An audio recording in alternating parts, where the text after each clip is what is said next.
do what you love and love what you do. Tap dance to work. So no single day, is boring day. So you don't have the Monday blues or the Friday calls, right? Welcome to 20-Minute Leaders. Just sit back, relax, and learn from the leaders of today. It's a journey. Each one is different, unique, inspiring. Let's get started.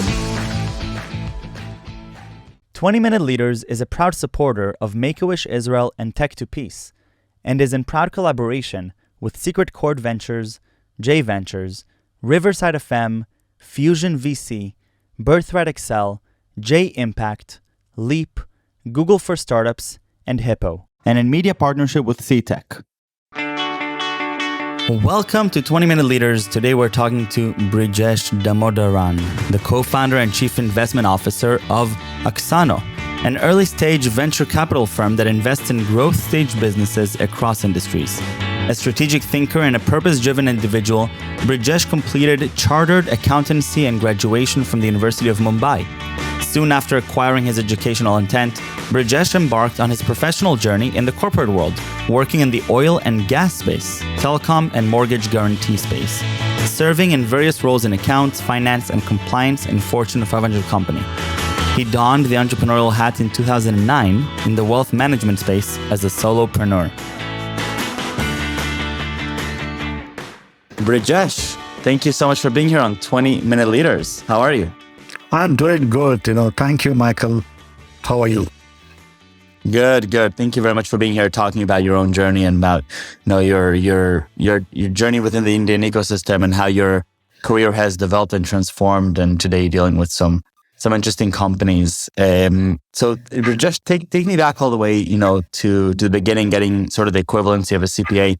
What's been sort of your guiding motivation or guiding force from as early as you'd like to go? So very simple, do what you love and love what you do. Tap dance to work. So no single day, is boring day. So you don't have the Monday blues or the Friday calls, right? So you can leave the way and lead the way, and you follow that. And that's what the whole thing is. And what helps is focus on what you do and focus on your strengths. So, and, does that mean you allow your weakness to be there or not be there? So there can be no right answer to that. The most important part is being focused. So if you say we are, as a firm, we manage public monies through the wealth management arm called Bellwether, which means leading indicators. And we are also a VC firm based out of India, which is regulated by SEBI. And in that case, we also handle, the startup space big time. And it is growing big time out here in India. So the only thing which helps is focus. So we try to, we bring in the synergies in the public markets into the private market and learnings from both and move forward, because we believe the next 10, 15 years, India as a country is beautifully placed. And I'm thankful for having that genetic order in my favor at this point of time. So that's how we look into the whole scheme of things as we speak. So how did your own journey develop to get to this focus that you're talking about? So one thing, numbers, data, and narrative, all three was always part of it. And that is where we want to, share that. So if you can, if you talk about a product, if you got a great product, but if you cannot communicate, then the product may not, go good. So let's talk about horse and a jockey. A good horse and a good jockey is it's like perfectly placed. Whereas a, good horse and a bad jockey is.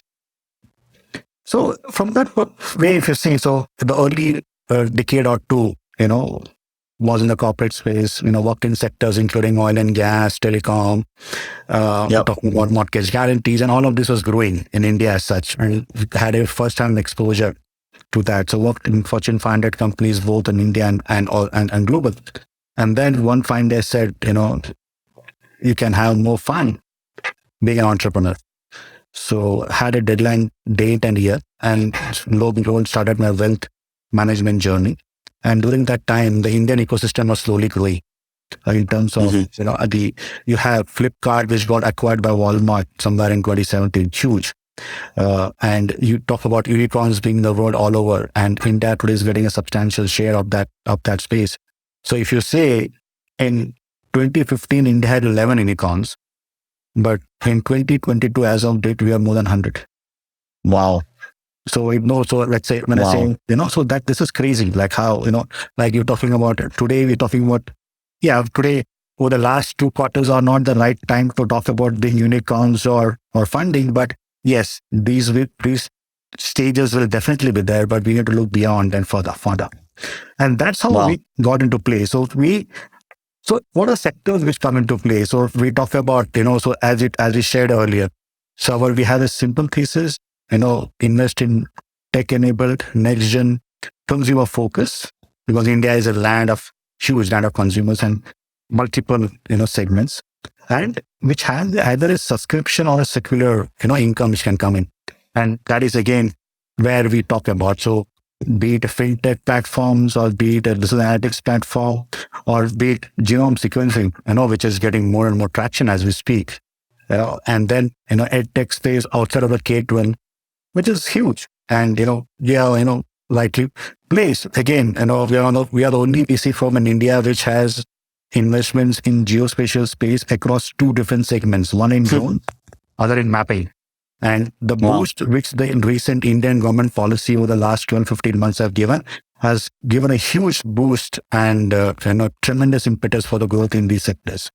So the kind of thing which can happen is mind-boggling, and synergies and partnerships, both locally and globally, can help the world to make a better place. How do you sort of filter or prioritize on? There's so many different startups. It's just like the number of unicorns has been building in India, the number of startups has been crazy. How do you even, as an investor in the Indian ecosystem, in the early stage ecosystem, even figure out, how to even approach this sort of a big funnel problem? Now, I should thank Simon Sinek for his book, Why. So we start with why. Why? How does it make matter? How does it help? And why we should invest, and why?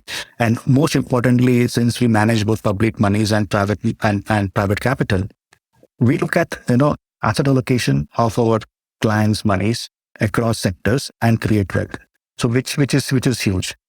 So keeping things simple has helped us. So when we look into it, we see whether it is the proposed or potential entity is it a category creator, is it a market creator, or is it a market owner, or if you say from a category creator, can it move into a market creator or market owner? So one of the very first investments which we did, was in the e-grocery space, and India is a beautiful place because e-grocery is big time. E-commerce, e-groceries, is big time out here. And when we actually invest for the first time, we looked at 2 things. Being a CPA also helped me in the sense that the prospective investment company who had negative working capital. So when you say negative working capital, is music to ears. So first, it had, if you want to order goods, order a service, you have to either do a prepaid wallet for that. So that means unless you put in money, you don't get delivered, which is beautiful, which is music to ears, right? And that's where, and then you had a beautiful UX and UI. So when you want to check out, it was not that you had to go and check out and so it had an UX wherein, UI wherein you put in the goods and that's it. And that's a checkout. And this I'm talking about 2016, which is like, today it is like de rigueur, but that point of time it was not as such there, right? So when you are able to look into that, and then say, okay, fine. So now then you carry the execution risk. That you cannot help, right? That you simply cannot help. That will have to. And remind me, how early do you operate in the investment side? So we don't operate at an addition stage. We typically would want to have, say, some sort of a revenue to kick in. But having said that, we are not held to that because today the ecosystem is changing. So this could have held true till about 2020, 21, but today a lot of more things are there. There is a lot more investment appetite and also the risk appetite among the LPs to have in play. So when I'm going back to the earlier thing, so when you thought about, so you had all things in play. It was a category creator. Slowly it became a market creator. And over a period of time, it became a market owner, and it was acquired by one of India's largest entity outright. So it played out. But did we envisage it would play out that way? Obviously not. But we knew, that unless there is the execution risk which as an entrepreneur you have to take, right? Be it a VC or be it an entrepreneur, you have to take that call. And we did that call, and that has helped us to make better. So our three pillars: category creator, market owner, deep dive into that. Again, we have the three touch points. Like within three touch points, we actually proceed for the next steps investing, or we say no to the prospective portfolio companies, investing companies. What are you personally most excited by? What types of companies? So obviously, everything you said sounds, it sounds like a great investment strategy. What are you personally really excited by? So let me put it this way. If I may be saying something different, but one of the first things when we look into it is that, will I enjoy, sharing my coffee or a drink with the prospective founder even 3 years from now, 4 years from now, because we are getting into a relationship, right? We are not getting into a one night stand. Nice. So that's very important, one part of it. But besides, because see, no one talks about this part, but this is a very integral part, very important part in the investment journey when a VC has with a potential company. But then the other things fix into place, whether, what is a growth aspect, what is a founder competence, is a founder coachable, what is a moat, and if an early stage, or do we see, a pipeline for, next round of investments or pipeline for growth, geographically placed, all other things which typically comes in play and does come into that. But the intangibles also does play a role, for that matter.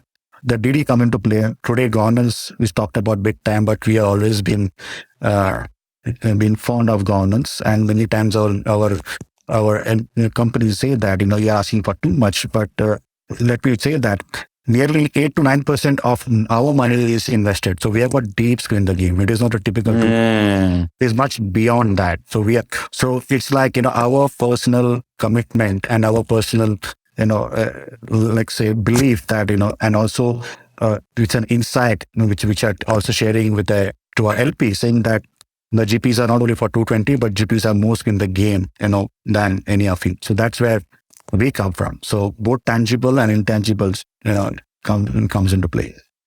And so once you've actually made this investment, and you mentioned a few times sort of the relationship that you're building with the organization that you're working with, how are you, what is sort of your relationship with the founders as you see it as time goes by? Or what are you prioritizing? How does this relationship sort of come to be? And what are you trying? How are you trying to position yourself, sort of in what role for the founders? See, we have to look at two aspects. One aspect, as a VC, I need to have an MOIC and IRR for my LPs. Point number one. That is driven by how the founders drive their companies. We are open to founders, give a free hand. But at the same point of time, looking at the data and numbers. So we have this, monthly MI systems in place, quarterly calls. We talked about connecting with, for performance coaches as and when required, because we believe we know the best. We are not someone who is going to sit and direct and guide, right, in terms of how to run the business. We are here to ensure that we don't miss the marks. We connect with you with our ecosystem. We connect with experts. We believe today as a founder, many times you cannot say things as openly as you want to be. That's why we say, please share yourself upfront, very locally. Don't consider us as someone who's going to monitor you and has been sit on top of you, but consider us as part of as a partner in your journey ahead, walk hand in hand.